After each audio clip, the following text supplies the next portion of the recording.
Bienvenue sur le plateau d'entretien d'Afrique. Nous recevons pour vous le président Irénée Agossa, candidat malheureux aux dernières élections présidentielles. Avec lui, nous allons voir et analyser quand même les enjeux d'une opposition responsable au Bénin.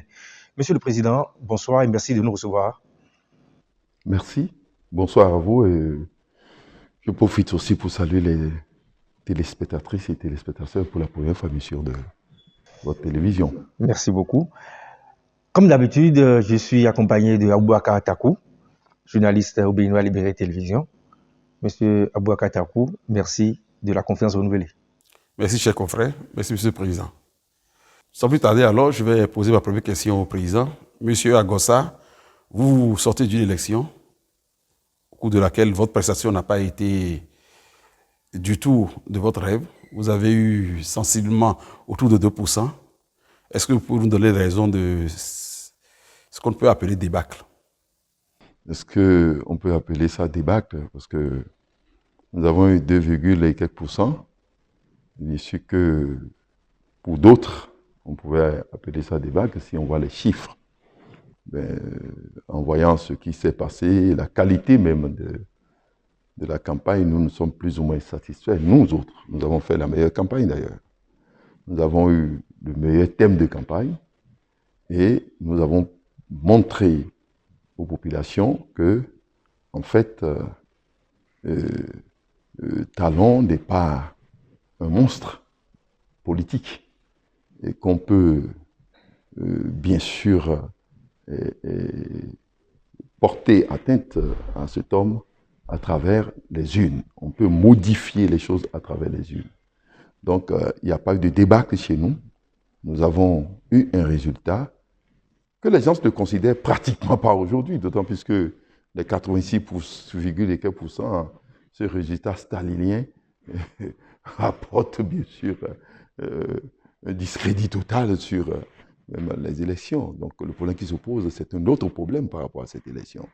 C'est de voir si en réalité, est-ce que c'est les résultats qui sont réellement sortis des urnes, ça. Bon, là n'est pas le débat. Nous avons considéré que c'est un résultat, il faut prendre ça en compte, c'est une expérience. D'autant plus que le schéma n'était pas prévu par rapport à nous seulement, c'est-à-dire à RLC.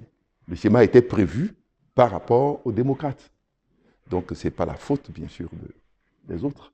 Ce schéma était prévu par rapport à un parti plus structuré, qui devait aller aux élections et gagner.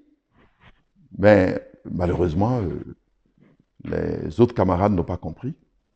Et nous sommes obligés d'aller aux élections comme si nous étions indépendants. Donc avec RLC et notre propre logo. Et c'est ainsi que nous ne pouvons pas dire que c'est un mauvais résultat, puisque tout ceci a été préparé en 2 mois. Donc a été préparé en 2 mois, donc ce n'est pas aussi grave que ça. Nous avons fait chose là, nous allons pouvoir rebondir dans très peu de temps, puisque nous savons déjà ce pourquoi il y a eu ce résultat.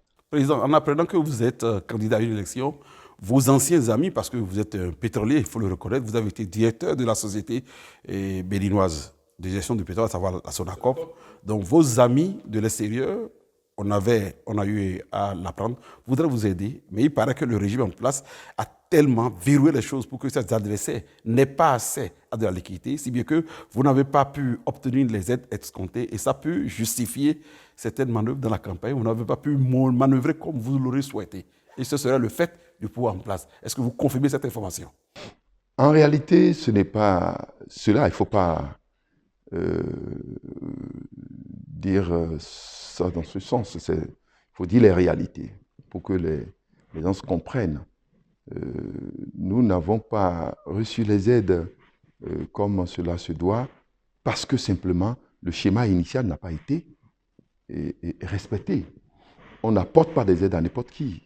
On apporte les aides quand on sent que ça peut porter, ça peut avoir un résultat. Les élections, les aides viennent de façon progressive. Nous avons été soutenus, c'est vrai, mais c'était dans l'optique d'aller aux élections et gagner. D'aller aux élections et tout au moins d'aller au second tour et de remporter le second tour. C'était ce qui était prévu. Et cela était schématiquement au point. avec les démocrates. C'est-à-dire, on savait que si la candidature était portée par les démocrates, nous allons pouvoir être au second tour et battre le président Patrice Talon. Une fois que la candidature n'a plus été la candidature, bien sûr, des démocrates, ceux qui espéraient à travers nous ont commencé par réduire leur ambition, d'autant plus que ce n'est plus les démocrates, c'est nous-mêmes, et le schéma n'était pas prévu pour seulement nous-mêmes. C'était prévu pour un ensemble. Donc, cela a fait que nous avons été plus ou moins coincés, mais il faut dire que c'est tout à fait normal. Le parti au pouvoir, dès qu'ils ont constaté que malgré tout, nous étions très offensifs au cours de la première semaine, ont pris des dispositions, pour comprendre comment ça évolue à leur niveau. Parce que souvenez-vous que nous avons pris aussi les panneaux, nous étions visibles en ce qui concerne les affichages, nous étions visibles en ce qui concerne la campagne médiatique. Donc ça a suscité des inquiétudes, c'est vrai. Le pouvoir certainement a pris des dispositions, mais je prends ça comme des dispositions mineures. D'autant plus que nous savons que le pouvoir devait prendre des dispositions. Donc c'était préparé pour. Donc si j'affirmais que c'était à cause de ça que nous n'avons pas les moyens, c'est comme si je ne savais pas que j'allais à une élection présidentielle. Donc nous savons bien que nous étions face à un pouvoir en place, et pas n'importe quel pouvoir, il s'agissait bien sûr du pouvoir de Patrice Talon, qui est un homme d'affaires, et qui sait bien ce que c'est que les moyens, en ce qui concerne une élection présidentielle. Cette réalité contraste avec l'idée qui est véhiculée partout, que vous serez un faire-valoir du pouvoir, et que c'est ce Talon même qui aurait financé votre campagne. Qu'est-ce que vous répondez à cette accusation, Monsieur le Président? C'est un mépris, c'est un mépris. C'est un mépris. Nous, on dit que nous sommes les faire-valoir de Talon. C'est un mépris. Mais nous comprenons le contexte. Nous comprenons un peu le contexte parce que, en réalité, c'est qu'il faut comprendre le contexte béninois, le contexte politique béninois. Nous sommes dans un contexte où, en fait, il y a une radicalisation, deux radicalisations qui s'opposent. La radicalisation du pouvoir en place, qui est caractérisée par le fait que le pouvoir a monopolisé toutes les institutions de l'État. Ça, vous avez toutes les institutions de l'État sont monopolisées par le pouvoir en place, c'est-à-dire par le candidat Patrice Talon, avec sa machine. Mais de l'autre côté, ce que les gens ne savent pas, c'est qu'il y a une radicalisation aussi des forces de l'opposition. Des forces de l'opposition, ici caractérisées par, en réalité, un camp qui est déçu de Patrice Talon et qui a des comptes personnels à régler avec Patrice Talon. Ceux-là sont ceux qui l'ont ramené au pouvoir, au premier tour, au second tour, etc. Ceux-là, c'est ceux-là qui, en fait, ont radicalisé leur position parce qu'ils ont, en fait, des comptes personnels à régler avec le président Patrice Talon. Parmi ceux-là aussi, vous allez voir qui veulent régler aussi un compte, mais qui sont plus ou moins liés à des activités, même activités que le président Patrice Talon, et qui ne se retrouvent pas. Ceux-là sont dedans. De l'autre côté, parmi eux, la force qui avait fait face à Patrice Talon en 2016 s'est retrouvée orpheline après le retrait de Lionel Zinsou, qui est le candidat et qui, en fait, devait être l'opposant direct de Patrice Talon. Parce que toutes les forces qui se sont réunies autour de Zinsou espéraient se retrouver derrière un leader. Ce leader devait être Lionel Zinsou pour conduire l'opposition. Le retrait de Lionel Zinsou a laissé place au président Yahi Boni, qui, en fait, avait aussi un compte personnel à régler avec Patrice Talon.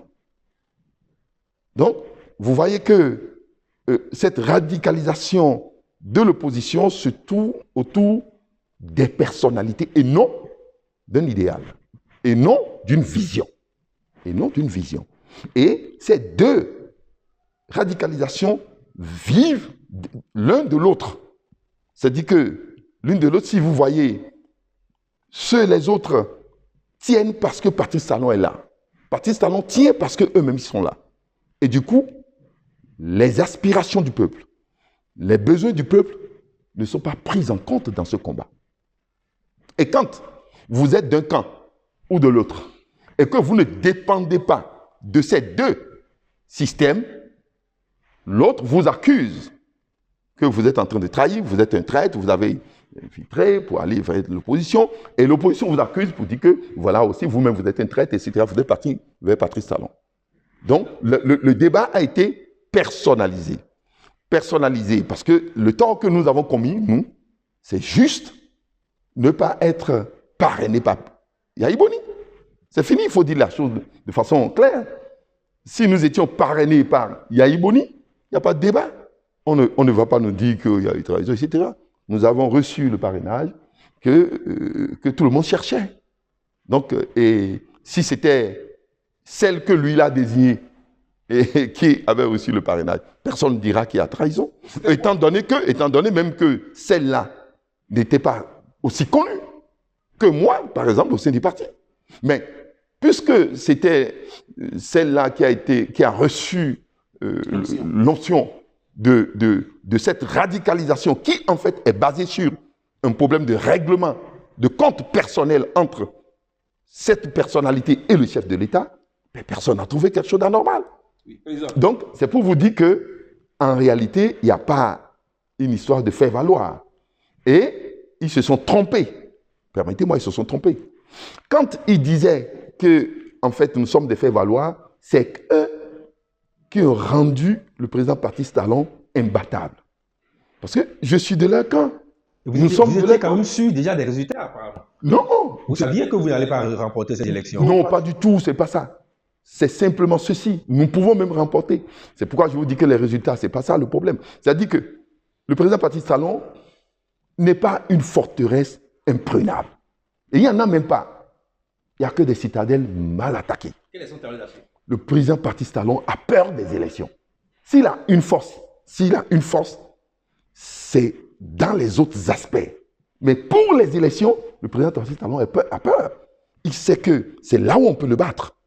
C'est là où on peut le battre. Et c'est là où il met tout ce qu'il y a comme verrou pour empêcher, en fait, une bonne marche, un engagement total des forces de l'opposition. Et ces forces de l'opposition n'ont pas compris. Nous avons compris. Nous avons compris que c'est là où il faut le battre. C'est pourquoi nous avons toujours insisté pour dire que l'alternance à travers les urnes, elle est la seule voie, l'unique moyen par lequel on peut faire partie Patrice Talon. Donc, que je finisse rapidement. J'ai une question d'attente, président. J'ai une question d'attente. C'était quoi votre gris-gris pour obtenir ces 10 parrainages-là? Attendez que je finisse pour vous dire, je vais vous dire comment ça s'est passé. Donc, je vous dis simplement que, en réalité, c'est en disant que nous sommes des faits valoir, ils ont fait croire à la population, les nôtres bien sûr, que Patrice Talon est une forteresse imprenable. Du coup, quand eux-mêmes, ils disent qu'il faut combattre Patrice Talon par les moyens qu'ils savent, bien sûr, ils n'ont plus personne derrière. Aucun peuple ne sort parce que eux-mêmes, ils ont fait de Patrice Talon une forteresse imprenable. En disant que il a tous les moyens, il est fort de tout et on ne peut pas le battre avec ce qu'il a mis en place. Or, c'est faux. C'est totalement l'illusion. Donc, je reviens à votre question pour vous dire ceci. Mais il fallait y aller tôt pour venir pour cet enregistrement. J'ai vu que votre équipe était présente depuis 13 heures. C'est ça ce qu'il faut faire. Moi, il n'y a pas eu de miracle. J'ai compris très tôt avec mon équipe qu'il fallait accepter les élections, qu'il fallait comprendre que Patrice Talon et son équipe ne constituent pas une forteresse imprenable. Nous avons vu qu'on peut l'attaquer et c'est à partir des élections. Au sein de son équipe, le seul gris-gris était quoi? C'est de convaincre les députés et de ne pas faire d'eux des dissidents au sein de l'équipe de Patrice Talon. C'est simple. Si tu veux, en fait, le parrainage, dans les conditions là, il faut protéger aussi ceux qui t'accordent le parrainage. Quand tu veux faire des dissidents au sein de l'équipe de Patrice Talon, ils vont te mentir. Et c'est ce qui s'est passé avec celle que vous savez. Donc, en fait, c'est ça. Et il faut, cette fois, il faut cet engagement. Il faut cette volonté. Il faut aller jusqu'au bout. Comprenant que, en réalité, il y a des possibilités. Et l'autre facilité, c'est que moi, je connais bien le président Amoussou. Je connais bien le président Biotchalé. Je ne suis pas de la première classe politique béninoise. Et j'ai eu un parcours dans ce domaine, avec chacun d'eux. N'oubliez pas que c'est dans la coalition du président Amoussou en 2006, en 2000, oui, bien sûr, que nous nous sommes retrouvés avec la UBF pour que nous le soutenons en 2006 et avant ça, que lui, il nous soutienne pour que moi je sois conseiller à la haute autorité de l'audiovisuel et de la communication. Donc, nous avons des pénétrations. Et souvenez-vous, il y a des camarades à nous qui ont fait le même parti que nous, qui se retrouvent aujourd'hui députés. Donc, nous avons des possibilités de dialogue et de discussion avec les députés et nous savons qu'il ne fallait pas faire d'eux des rebelles au sein de l'équipe du président Patrice Talon.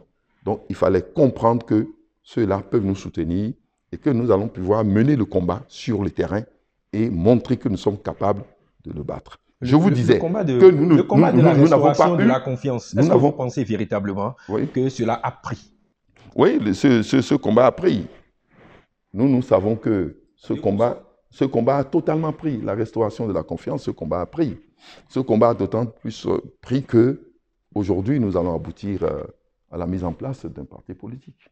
Donc c'est clair qu'il n'y a pas deux voies pour pouvoir régler les problèmes du pays. Il faut absolument restaurer la confiance. Le président de la République ne peut pas continuer à gérer dans le climat actuel. Ce n'est pas possible. Il est obligé de restaurer la confiance. S'il ne restaure pas la confiance en son propre sein, ça va commencer par péricliter. Je ne dis pas d'abord l'opposition, c'est en son propre sein. Parce que la radicalisation des deux camps ne permet pas l'ouverture du dialogue. Et cela continue de pousser vers une situation où on se dit que c'est impossible de dialoguer dans le pays. Dans quel pays vous avez vu qui se développe sans qu'il n'y ait échange entre les forces politiques de ce pays? Dites-moi. Donc, il n'y a pas possibilité, surtout avec un pays comme le Bénin, où nous avons des ressources limitées, de ne pas dialoguer entre nous. Nous sommes un pays de dialogue. Et pour que ce dialogue persiste et soit le socle de notre fondement démocratique, il va falloir obligatoirement que nous restaurons la confiance. La confiance est l'élément indispensable qu'il faut pour que notre pays démarre. Ce pays a été rassuré par la confiance à partir du comportement qu'avaient certains chefs d'État, tels que le président Kérékou. Donc, Kérékou n'avait rien d'extraordinaire. Il incarnait la confiance, tant au niveau des institutions de l'État qu'au niveau des rapports entre lui-même et le peuple. Aujourd'hui, Président, bien qu'étant démocrate, vous ne faites plus partie des démocrates. Et donc, quel est désormais votre posture? On le comprend bien, mais de façon claire, dites-nous quelle sera votre posture face au régime du président Talon. Je suis démocrate de base, c'est-à-dire que je suis démocrate parce que j'ai connu depuis l'université mon cher ami, si je peux le dire, M. Takou le sait, au niveau de l'université, j'ai été toujours pour la liberté de la pensée, la liberté d'expression, etc. Je ne suis jamais pour le fait de confisquer la pensée. C'est pour ça d'ailleurs que certains à l'université me tassent de ce qu'ils veulent, parce que je n'ai jamais été pour l'unicité de la pensée. Il faut laisser chacun s'exprimer et que nous pouvons nous entendre pour mener une action commune. C'est ça ce qui est important. Aujourd'hui, je suis toujours dans le même sens.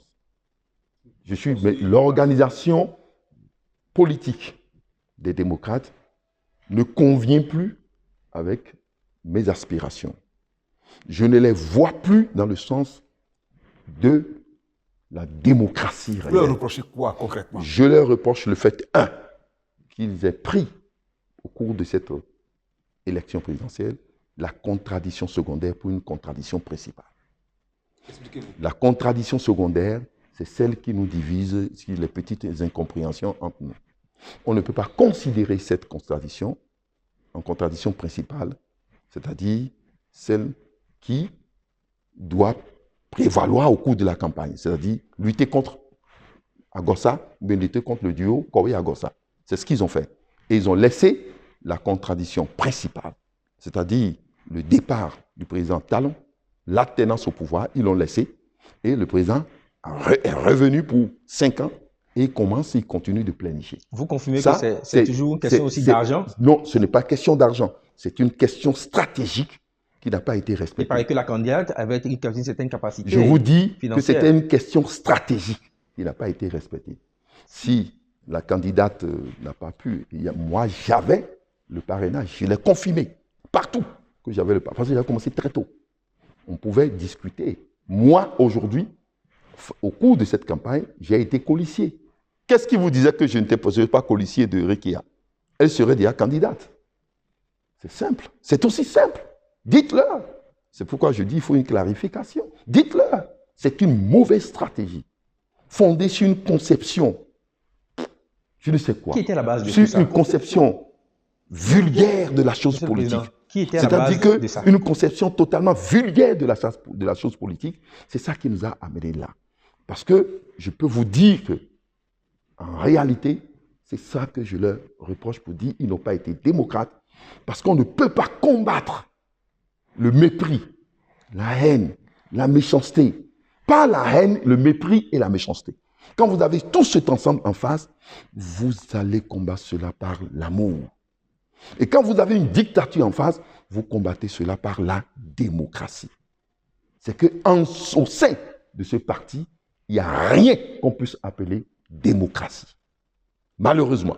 Je le dis en toute responsabilité. Vous rendez Donc, responsable je dis, il n'y a pas, et il y avait un mépris.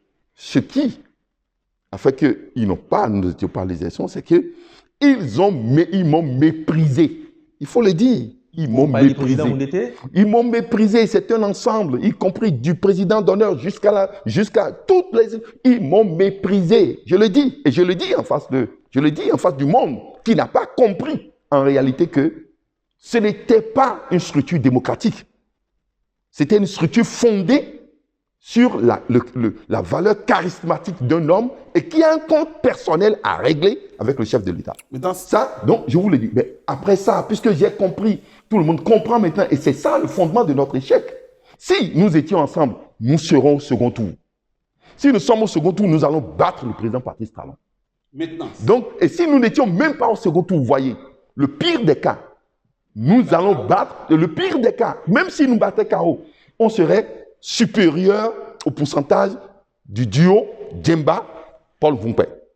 Et ça veut dire qu'aujourd'hui, on serait la force politique de l'opposition la plus importante, et ça serait plutôt le président des démocrates qui serait le chef de file de l'opposition. On va y arriver. Donc c'est pour vous dire que c'est donc aujourd'hui, moi, ma posture, je suis opposant. Je demeure opposant.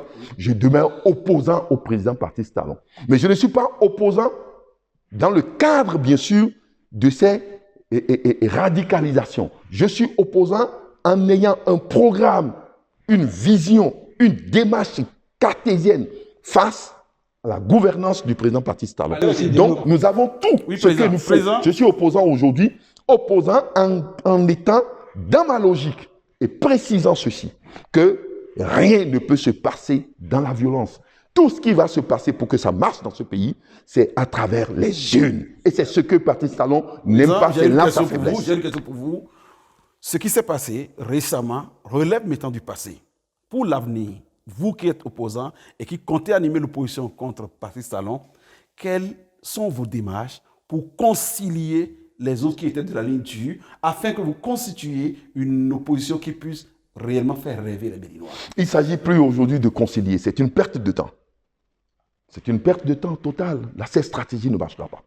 Il s'agit d'aller vers le peuple et de clarifier les positions. Le vrai peuple, c'est là le vrai fondement de l'opposition. Aujourd'hui, le peuple de l'opposition est confus. Le peuple n'est avec personne. Nous avons eu 2% parce qu'ils n'étaient pas là. Ils vont dire que c'est une victoire. Mais c'est faux. Mais quand eux, ils sont en prison, le peuple ne sort pas aussi. Quand ils sont en prison, le peuple ne sort pas. Si ils avaient les 2% que nous avons dans les rues, ils ne seront pas en prison.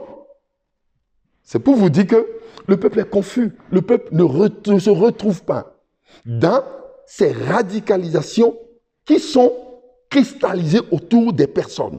Le peuple ne se retrouve pas. Le peuple a des problèmes de quotidien. Le peuple a des problèmes de sous-emploi. Le peuple a des problèmes de chômage. Le peuple a des problèmes d'insécurité. Le peuple a des problèmes de formation. Le peuple a d'autres problèmes de santé. Le peuple a ces problèmes qui n'ont pas trouvé solution. Tout régime. Mais qui n'ont pas trouvé encore solution.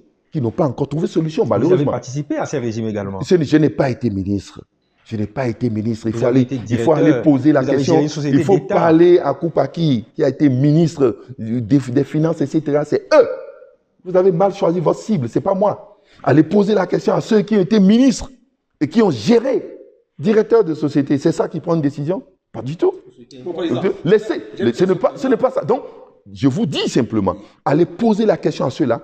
Pourquoi l'expérience qu'ils ont eue dans les autres régimes, en étant dans ces gouvernements, ils n'ont pas pu faire profiter cette expérience au gouvernement auquel ils appartiennent aujourd'hui? C'est ça ce qu'il faut dire. Président. Il faut poser les bonnes questions pour avoir les bonnes réponses, parce qu'on commet souvent d'erreurs en disant ça. Donc le peuple, je conclue pour vous dire, non, je conclue pour vous dire ceci, Aujourd'hui, il ne s'agit pas de réconcilier, il s'agit d'aller vers ce peuple et de clarifier le débat des opposants. Moi, je ne suis pas pour la cristallisation de l'opposition autour des personnes. Donc, moi, il faut que le peuple choisisse. Si le peuple veut aller vers ce sens, le peuple n'a qu'à aller. Si le peuple veut aller vers nous, le peuple vienne et que nous allons vers les unes pour pouvoir gagner. J'ai une question, Président. Quid maintenant du chef de l'opposition qui a été nommé par le pouvoir en place? Vous, le cadre de l'opposition, est-ce que vous l'excluez, celle qui a été nommée comme chef de file de l'opposition? Comment exclure? Je vous ai dit que nous ne sommes pas dans le mépris. C'est un mépris. Vous l'avez déjà félicité? Comment je l'ai appelé félicité? Paul a été mon organisateur. Mon père Paul, permettez-moi, je dis Paul amicalement parce que il a été mon organisateur au sein du bureau exécutif de l'UNEP. Donc je connaissais Paul depuis. Il est capable quand même de faire le job? Écoutez, vous avez été journaliste dès votre naissance? Ah, donc il va apprendre. Attendez, vous avez appris. Et vous posez des questions aujourd'hui. Attendez, est-ce que vous avez été journaliste? Est-ce que vous avez été... Je ne défends pas. Je vous dis, est-ce que vous avez été journaliste dès votre naissance? Non, je vous en prie. N'allons pas vers le mépris. Dieu ne choisit pas ceux qui sont qualifiés. Écoutez-moi bien. Dieu qualifie ceux qui l'appellent. Je vous prends au mot, Président. Quand on élaborait cette loi, personne n'imaginait que ça serait Paul. Les prétendus qui pensaient que ça serait eux et qui se sont mis dans la logique de cette loi, je ne sais pas là où ils sont aujourd'hui. Oui, c'est pour vous dire que, certainement, s'il prend au sérieux, s'il prend cette opportunité comme une opportunité et qu'il exploite en se débarrassant de son ego, en travaillant, en se mettant au pas avec le peuple, en sachant que c'est le peuple l'important, il va pouvoir réussir quelque chose d'extraordinaire. Mais si il ne le fait pas, ça serait un défaut. Voilà pourquoi, Président, pourquoi vous n'alliez pas au FCBE pour le soutenir, pour le coacher, au lieu de créer encore un autre parti de l'opposition? Vous ne comprenez encore rien. Comment? N'importe comment, pour que je discute avec la FCBE, il faut que je sois une force politique. De mille manières. Même pour discuter avec n'importe quelle force. Donc vous n'êtes pas encore une force politique? Je ne suis pas encore une force politique si je ne suis pas un parti politique. Ça, c'est ça ce qu'on appelle les fondements politiques. Nous avons participé à une élection sur la base d'une stratégie qui n'a pas marché, fondée sur les démocrates, et néanmoins n'a pu tenir. C'est pourquoi je félicite tous mes militants. Et aujourd'hui, nous avons une personnalité. Il faut valoriser cela à travers un parti politique. Et garder la vision que nous avons portée au sein de cette campagne, au sein d'un parti politique, avant de discuter avec un autre parti politique et dire ce que nous voulons faire. Et encore, fait quoi? Choisir notre ligne politique par rapport au pouvoir. Il ne faut pas être un transhumant politique. Non. Aujourd'hui, il faut... Aujourd'hui, il faut choisir. Donc, après avoir constitué notre force politique, après avoir valorisé ce que nous avons fait au cours de la campagne présidentielle, nous allons voir comment il faut faire au sein de l'opposition, comment il faut faire pour que nous ayons la majorité au Parlement en 2023. Et c'est maintenant, il faut vite aller. Si nous avons la majorité au Parlement en 2023, ce que nous avons perdu, là, maintenant, on l'aurait rattrapé. Les lois qu'on veut qu'elles soient modifiées seront modifiées. Le dialogue serait obligatoire pour le chef de l'État.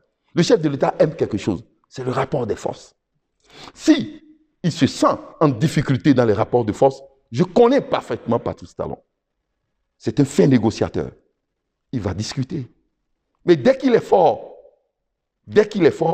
il devient un animal dangereux. Si tu ne te soumets pas à la loi, lui, il devient un animal dangereux. Mais dès que vous essayez de lui montrer que ce n'est pas ces sept forces qui sont les dominantes et que vous avez une force dominante, surtout au Parlement, Patrice Talon va négocier. Il va négocier et le dialogue serait possible. Il n'y a que par nous qui n'avons aucun problème personnel avec lui, nous qui n'avons aucun compte personnel à régler avec lui, il n'y a que par nous que ce dialogue peut avoir lieu un jour à travers le fait que nous allons conquérir le Parlement et dans la stratégie, l'intelligence politique avec les forces en présence qui ne sont pas dans la logique de régler le compte personnel avec lui.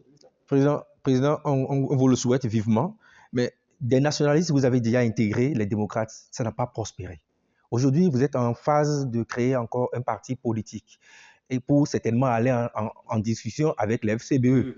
Est-ce que vous ne craignez pas encore une certaine débâcle? Non. Parce que la finalité n'a pas toujours été... Non, ce n'est pas ça du tout. Les contextes ne sont pas les mêmes. Et c'est comme si vous dites un homme qui naît, ne grandit pas, ne vieillit pas, ne meurt pas. Tout système naît, grandit, finit par mourir. L'histoire d'un peuple, l'histoire d'un parti, c'est comme l'histoire de la vie d'un homme. Vous savez combien de partis Amoussou Bruno a créé, combien d'alliances il a fait, il est là aujourd'hui. J'ai fait l'UBF avec Amoussou Bruno.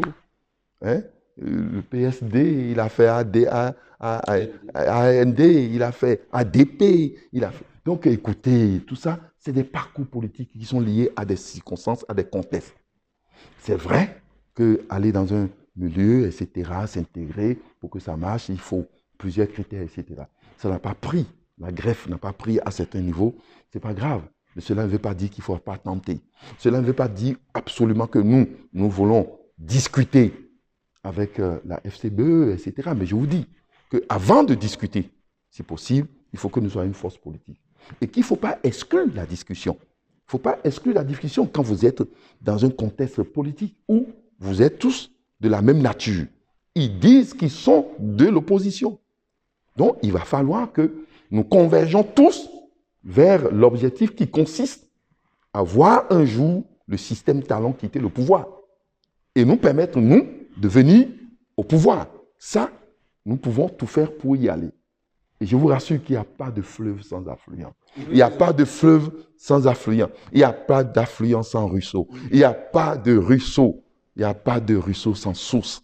Donc, c'est pour vous dire que c'est un ensemble qui constitue la force. Le président Talon que vous avez là, il a les fleuves et il veut aujourd'hui que ces deux grands fleuves qui drainent, il faut que ça se constitue en un fleuve, sinon il y aura une perdition. Les affluents aujourd'hui sont en train de vouloir grandir et chercher à des fleuves. Donc, lui-même, vous pensez qu'il y a une union de l'autre côté? C'est un combat pour se maintenir toujours, pour être cohérent et pour se battre et être autour d'un chef d'État. L'avantage que nous avons la possibilité de créer nous-mêmes en notre sein notre leader. Président. Si Patrice Talon part aujourd'hui, les autres seront orphelins et vont nous laisser la place. Et nous sommes en train, bien sûr, en 2026, il a décidé de partir. Donc les Béninois savent, et les forces politiques savent qu'ils seront orphelins dans très peu de temps. Et l'espoir, c'est nous. Oui, président, rien de cela ne sera possible dans un climat où ça tire à gauche, à droite, parce que nous regrettons qu'au cours de la dernière élection, eh bien, il y a eu des pertes en vies humaines, il y a eu des tirs, et actuellement, des munitions, pilules passées par là, quel est votre projet, quelles sont vos approches pour essayer d'imposer la paix afin que ce rêve auquel vous aspirez si tant soit une réalité. Oui, cet aspect est important. Nous avons condamné, et en son temps, avec la plus grande rigueur républicaine, pour dire qu'on ne peut pas tirer sur les forces de l'ordre de notre pays. C'est le dernier rempart de la République. Les forces de l'ordre constituent le dernier rempart de la République. Au même titre que le peuple constitue le dernier rempart du processus démocratique. Donc, nous condamnons ceci, quelle que soit l'origine, quels que soient ceux qui ont les qualités, si ça vient de n'importe où, on le condamne et on demande que le gouvernement prenne toutes les dispositions, notre justice prenne toutes les dispositions pour que les coupables soient dénichés et qu'ils passent devant la loi. Passent devant la justice, la loi les pénalise. Ça, c'est notre position claire. Parce qu'aucune raison ne peut amener à pouvoir porter atteinte au dernier rempart de la République. Vous ne pouvez pas prétendre en train de défendre la démocratie et mettre en péril la démocratie, l'intégrité territoriale, l'unité nationale, et dire que vous êtes en train de défendre la démocratie. Toute personne, de près ou de loin, liée à cette histoire, doit être prise et punie selon la loi. Ceci étant, il faut situer les responsabilités. Il faut situer les responsabilités. Le pouvoir en place a tous les moyens pour pouvoir anticiper. Services de renseignement, les moyens de l'État, tout ce qu'il peut faire. Nous apprenons dans ce pays qu'on ne peut plus téléphoner sans être écouté. Comment, alors, les munitions entrent dans ce pays si tout le monde est sur écoute? Alors, il faut le savoir. Comment ils ont pu faire? Et si ces munitions sont entrées, les armes qui vont utiliser ces munitions sont où? Puisque c'est suite à un accident que fortuitement, on a pu faire cette découverte. Et s'il n'y avait pas d'accident, ça veut dire que ça devait être utilisé par des hommes et des armes. Alors, il faut qu'on puisse trouver ces hommes et ces armes. Donc, où sont les structures pouvant anticiper à ça? Combien de budget on accorde aux services de renseignement? Et il faut voir, ça c'est le véritable problème. Quelle est la cohésion qui existe aujourd'hui entre la police républicaine et l'armée, ou bien la douane, les différents compartiments du pays qui vérifient les différentes frontières chez nous et les systèmes d'enquête qu'ils ont en place? Quel est le système de cohérence entre ces organes qui doivent nous permettre d'être en sécurité dans le pays? Plus grave, vous ne constatez pas quelque chose? Moi, j'ai connu le 16 janvier dans le pays, 16 janvier 1977. J'étais plus jeune. Mais nous étions tous dans la rue. Parce que la République a été attaquée. Ce qui m'inquiète plus, c'est le silence de ce peuple. Quand les forces de l'ordre ont été attaquées, blessées, montrées à la télé, partout, qu'il y ait un silence plat du peuple, il y a quelque chose qui ne va pas. Mais vous étiez, vous, au chevet des militaires blessés? C'est une question. Est-ce que vous étiez... Je me préoccupe plus de ça que d'aller jouer à une comédie. Moi, je me préoccupe plus de ça que d'aller jouer à une comédie. Je préfère plutôt que les partis politiques qui vont se mettre au chevet de ces blessés, c'est bien, mais que ces partis politiques sensibilisent les populations, leurs militants, puisque en ayant conduit à plus de 51%, je prends les résultats officiels, 51% de participation au vote, avec 86% des gens qui ont voté pour le chef de l'État. Et aujourd'hui, ils se tiraillent pour dire que c'est elle qui a fait, c'est nous qui avons fait. Ils doivent aller vers le peuple, leurs militants, pour les sensibiliser et dire, vous êtes les premiers remparts de cette démocratie, de ce pays. Par où les gens se prennent pour venir dans notre pays? Dans quelle région? Ils tuent tous les Béninois de cette région. La première sécurité, c'est nous-mêmes. Le premier système de renseignement, c'est le peuple qui se sent concerné par la gestion de la République et qui se dit on ne peut pas accepter que des gens, quelles que soient leurs raisons, quel que soit ce qui les anime, passent par notre espace pour pouvoir mettre en péril le processus démocratique, remettre en cause l'ordre républicain. Il y a les problèmes importants à régler. Et c'est ça. Vous avez un suivi. Et c'est ça ce que nous disons, et non pour trouver solution. Oui. Vous avez posé la question pour dire, mais quelle est la solution? Il faut restaurer la confiance. Il n'y a plus la confiance entre le peuple et ses institutions. C'est ça. Il n'y a plus la confiance entre le peuple et ses élus. Les zones dans lesquelles par lesquelles transitent, il n'y a pas de députés là. Il n'y a pas de maire élu. Il n'y a pas de citoyens béninois. Alors, il y a un problème qui se pose. Il y a une fracture désormais entre le peuple et toutes les structures dirigeantes du pays. Le peuple ne se retrouve pas, d'autant plus que les problèmes vécus par le peuple, les problèmes que vivent le Béninois aujourd'hui dans le quotidien, il ne retrouve pas sa solution dans les réformes. Aucune réforme n'est porteuse d'espoir et n'est durable si cela n'impacte pas sur le quotidien du peuple. Donc, ce qui est sûr, c'est que ce problème, nous, on va le résoudre. Nous allons être plutôt dans les réalités du peuple, puisque nous avons déjà une cartographie des besoins du peuple. Nous allons juste adjoindre à cette cartographie la cartographie des solutions.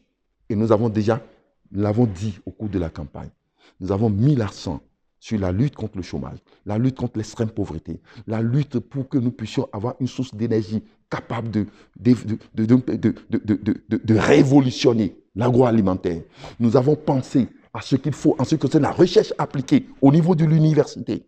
Nous avons dit qu'il ne faut pas créer les écoles, les trucs agricoles comme ça. Ce n'est pas vrai. Il faut aller vers les recherches appliquées et savoir aujourd'hui de quoi nous avons besoin sur le plan agricole et savoir comment former les gens d'ici quelques 2-3 ans. Ce dont nous avons besoin aujourd'hui, c'est le retard numérique que nous avons dans le numérique. Nous avons besoin de recruter aujourd'hui 15 à 20 000 jeunes, des bac plus 2, bac plus 3 et autres, qui ont plus que 40 ans et qui ne peuvent être recrutés dans notre pays. Dans ce sens, qu'est-ce que vous entendez de la logique de votre confrère, pour ne pas dire votre collègue Bertin Covy, qui parle, lui, d'une économie fondamentale? L'économie fondamentale dont il parle, je l'ai lu un peu. L'économie fondamentale doit être fondée sur des critères. Vous ne pouvez pas, quelle que soit l'économie dont vous voulez, qui est fondée bien sûr sur les ressources dont vous disposez, vous ne pouvez pas remettre en place cette économie fondamentale sans des aspects basiques de cette économie. Vous pouvez arriver à le faire par la relance de la consommation ou bien la relance de la production. Les deux sont liés. Ou vous partez par la production, où vous avez un marché, où vous faites face bien sûr à ce marché en produisant, et on fait les prélèvements à travers les tasses et pour pouvoir faire face aux dépenses de souveraineté du pays, ou bien vous lancez la production à partir de la consommation. Très bien. Donc aujourd'hui, nous ne pouvons pas le faire, ni au niveau de la consommation, ni au niveau de la production, d'autant plus que nous n'avons pas une énergie de qualité. Et cette énergie, nous avons proposé. Il a été promis que dans 2 ans, nous allons avoir une couverture intégrale. Laissez, ça c'est des paroles qui ne tiennent pas. Et aujourd'hui, nous avons dit qu'il faut faire quelque chose de clair. Le pipeline qui conduit le gaz de la CEDEAO se trouve à Sémé, Bodji. La plus grosse erreur de nos intellectuels aujourd'hui, c'est d'aller installer les turbines à Maria Gleta. Et chercher aujourd'hui comment transporter le gaz pour aller faire à Maria Gleta. Qu'est-ce que ça leur coûte tout de suite d'installer les turbines à Sémé? Le pipe est là. Et nous savons que l'énergie moins coûteuse qui peut permettre à un pays de Bénin de se développer, c'est une énergie qui serait produite sur la base du gaz. Maria Gleta ne date pas d'hier. Maria Gleta ne date pas d'hier. Je dis que la plus grosse erreur des gouvernements qui se sont suivis, et ça c'est encore plus grave avec ce gouvernement. Vous étiez directeur du société. Je sais de quoi je parle, c'est pourquoi je reviens là-dessus pour dire que c'est une erreur. C'est l'une des plus grosses erreurs même du président Boni, qui n'a pas compris que l'énergie, c'est l'élément fondamental du développement. Et il ne fallait pas le mettre à Maria Gleta. Et je croyais que ceux-ci, qui parlaient du scandale de Maria Gleta, quand ils sont venus, qu'ils allaient vite aller et comprendre qu'on pouvait mettre les turbines à Sémé-Podji. Président, nous attendons. Donc, c'est pour vous dire que il faut régler ces problèmes. Il faut régler ces problèmes importants et permettre à ce que le peuple se retrouve dans la manière dont c'est géré. Et le peuple se dit, je suis un vrai citoyen. Je suis un citoyen soutenu par ce peuple, ce gouvernement, et défendre ce pays et que ça puisse marcher. Et c'est ce que nous allons faire pour régler les problèmes du pays. Vers la fin de notre émission, Président, je voudrais avoir un mot de vous sur les dernières arrestations, à savoir celle de Rekiat Madougou et du professeur d'université Joël Aïvo. Et certainement, si vous me le permettez, considérez s'il advenait que ce soit vous qui étiez élu président en tant qu'opposant, est-ce que ces arrestations auraient lieu? Ces arrestations auront lieu s'ils sont impliqués dans les... C'est normal. S'ils sont impliqués dans des affaires qui obligent la justice à les arrêter. Ce n'est pas moi, je crois que ce n'est pas le président qui ordonne d'aller arrêter. Moi, je crois. En tout cas, si nous étions présidents, on ne va pas dire allez arrêter telle personne. Mais s'il y a des faits concordants qui obligent la justice à ordonner quand les forces de l'ordre à aller arrêter quelqu'un, ça veut dire que la justice a les raisons qui la poussent à le faire. Donc si c'était nous, ça se fera dans le cadre, bien sûr, des lois de la République. Autrement dit, vous n'êtes pas de la mouvance libérée Joël Aïvo. Vous n'êtes pas de cette mouvance aujourd'hui. Mon problème est ceci. La mouvance libérée Joël Aïvo, c'est normal. Je dis libérer Joël Aïvo. Libérer Joël. Je vous dis que je n'aime pas le ridicule. Si ils sentent que Joël Aïvo n'a pas été arrêté de façon normale.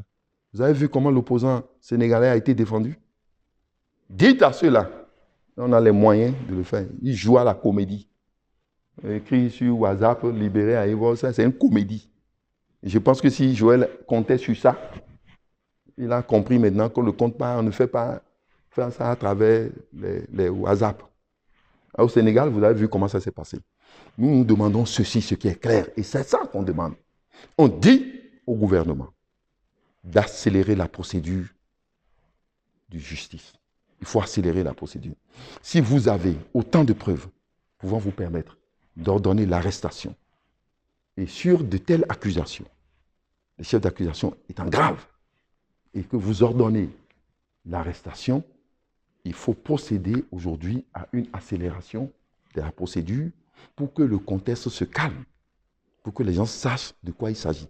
Parce qu'ils sont encore jusqu'à aujourd'hui des présumés innocents. Il va falloir qu'on les juge.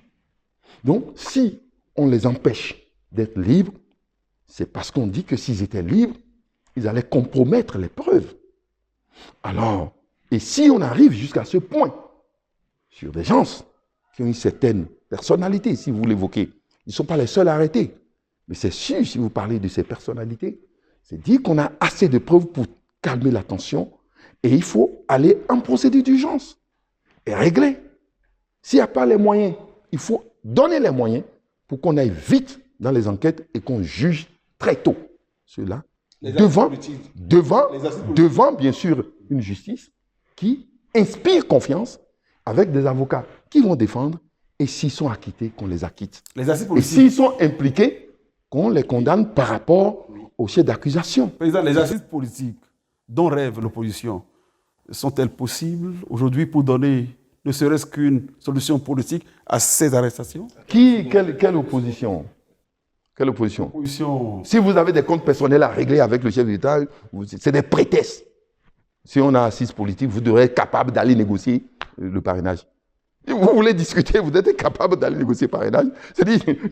C'est des prétextes, c'est des prétextes. Tout cela, c'est des prétextes. Je vous ai dit qu'ils ont des comptes personnels à régler avec le président. Ils n'ont qu'à dire ça clairement pour voir si les populations vont les supporter. C'est ça l'hypocrisie. Assise politique, il n'y a que nous pour conduire à une assise politique. Nous avons la capacité d'aller dialoguer avec les autres. C'est nous qui allons conduire à une assise politique. Donc, aujourd'hui, quand vous êtes opposant, vous ne pouvez même pas aller au gouvernement. Les tests sont clairs. Vous ne devez pas aller au gouvernement. Laissez le gouvernement gérer. Et si vous savez que vous voulez inverser les choses et aller à une assise politique, il faut tout faire pour inverser les rapports de force. Patrice Talon n'acceptera pas une assise politique tant qu'il serait fort dans tous les domaines. Et c'est ça que nous sommes en train de faire. Nous allons inverser les rapports de force et l'obliger à discuter. Ça peut ne pas être une assise politique, mais ça peut être sans que même on se retrouve dans les assises politiques, modifie les choses au Parlement. Lui, il a eu les assises politiques avant de modifier les lois d'antan. Il n'a pas eu d'assises politiques.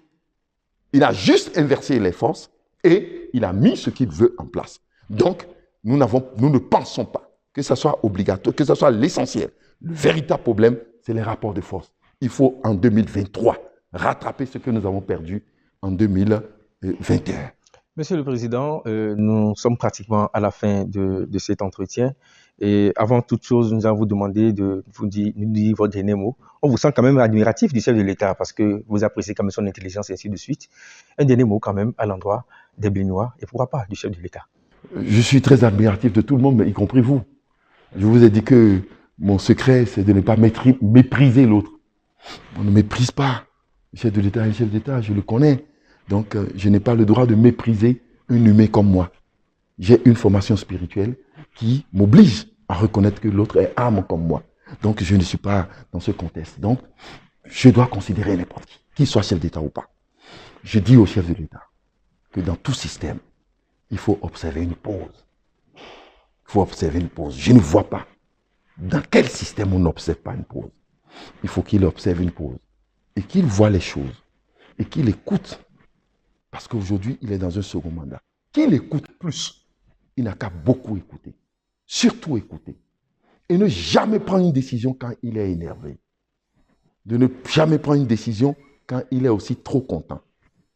Il faut prendre les bonnes décisions d'État quand on est équilibré. Je l'ai vu la fois dernière qu'il était tendu. Face, bien sûr, à l'horreur de l'agression. Il était tendu. Non, il n'a qu'à se calmer. Il prendra la bonne décision quand il serait équilibré. Et la bonne décision est celle-là. Quoi? Laissez toujours une ouverture de dialogue. Toujours dans la vie, il n'y a pas, je n'ai pas vu.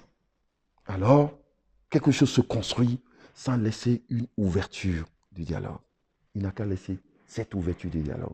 Et cette ouverture de dialogue, je lui conseille de prendre dès demain son bâton de pèlerin, d'aller rendre visite au président Soglo Nicéphore, d'aller lui rendre visite à la maison. Le président Nicéphore est disposé? Le président, qu'il soit disposé ou pas, le président Nicéphore Soglo ne peut pas entendre que le président de la République vient vers lui et qu'il ferme ses portes. Et qu'il aille. Vous trouvez les portes de Soglo fermées, ce n'est pas grave. Il ira encore une autre fois. C'est ça un chef d'État. Et de là, il annonce avec le président Soglo qu'ils iront ensemble voir le président Yahi. Donc, dès qu'il va le faire, le pays va se calmer. Parce que ces personnalités ont eu des fidèles, des gens qui les admirent dans notre pays. Et vous ne le savez pas, nous aimons nos chefs. Nous aimons nos chefs. Comme le président Talon lui-même, quand il va quitter, il verra que des hommes vont l'aimer, vont l'aduler. C'est ça le Bénin. Ça là, c'est un héritage pour nous. Nous sommes l'un des rares pays africains, l'un des rares pays qui a ça. Donc, moi, je lui concède cela. Le reste, les réformes, on aura toute la théorie avec lui pour que ça ait d'impact sur, désormais, le vécu des Béninois. Les restes des réformes, nous sommes disposés à discuter avec lui, à lui dire ce qu'il faut, à travers l'opposition que nous allons mettre en place pour que ces réformes aient d'impact sur le vécu quotidien des Béninois. Surtout sur le chômage et sur le sous-emploi des jeunes. Il faut absolument trouver une solution car c'est la prochaine bombe qui va exploser notre pays. Merci beaucoup, Monsieur le Président. Il faut moi encore, merci beaucoup. Aboubakar Takou, le mercure a monté et nous pensons quand même que le peuple béninois a pu mieux comprendre la vision du président Agossa dès à présent, parce que nous apprenons la naissance d'un prochain parti politique. Merci beaucoup. Mesdames et messieurs, ainsi, vous l'avez constaté, emploi des jeunes, restaurer la confiance, telles sont encore sa motivation. Nous vous disons bien que le peuple puisse compter sur ces programmes politiques pour un avenir meilleur. Merci de nous avoir suivis et à très bientôt pour un nouveau numéro d'Entretien d'Afrique.